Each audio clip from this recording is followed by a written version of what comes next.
হে everyone, তো আমি আবারও চলে এসেছি একটা নতুন ব্লগ ভিডিও নিয়ে।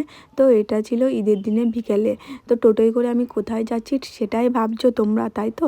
তো আমি চলে গিয়েছিলাম পার্লারে সাজতে, যেহেতু বিকেলে আমি ঘুরতে বেরোবো সেই জন্য। তো ঈদের দিনে সকালে ওয়েদার খুব খারাপ ছিল, দুপুর থেকে মোটামুটি ঠিক হয়েছিল। আর চাঁদ রাতের দিনে আমাদের এখানে খুব বৃষ্টি হয়েছিল।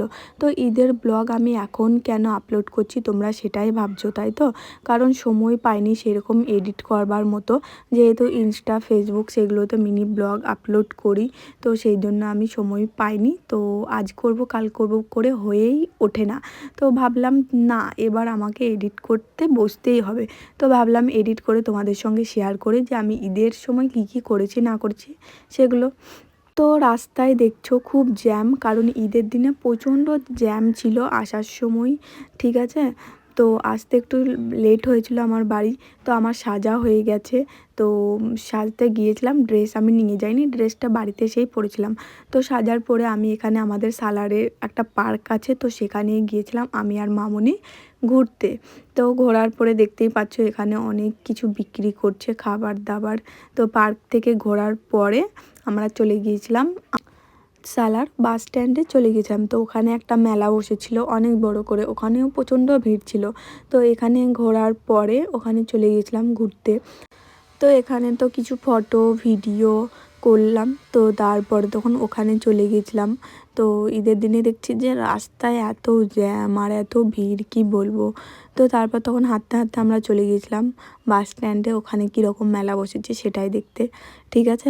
তো দেখতেই পাচ্ছ এখানে চলেই এসেছি মোটামুটি, ঠিক আছে? তো আসার পরে এখানে ঢুকে পড়েছি মেলার মধ্যে। আর দেখতেই পাচ্ছ রাস্তাতে খালি গাড়ি আসছে আর যাচ্ছে, আসছে আর যাচ্ছে।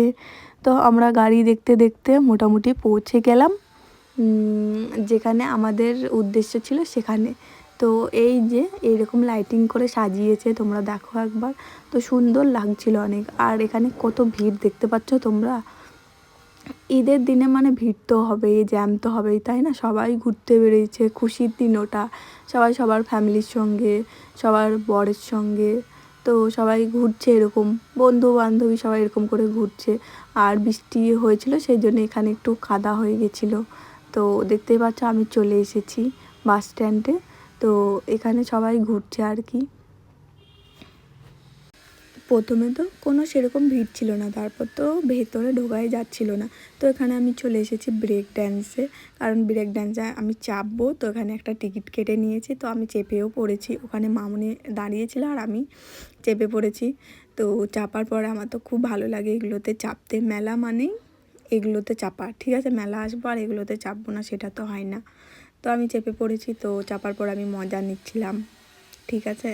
তো এই যে, আর আমাকে কেমন লাগছে সেটা কমেন্টে জানিও, আর আমার ভিডিওগুলো কেমন লাগে সেটাও তোমরা জানিও।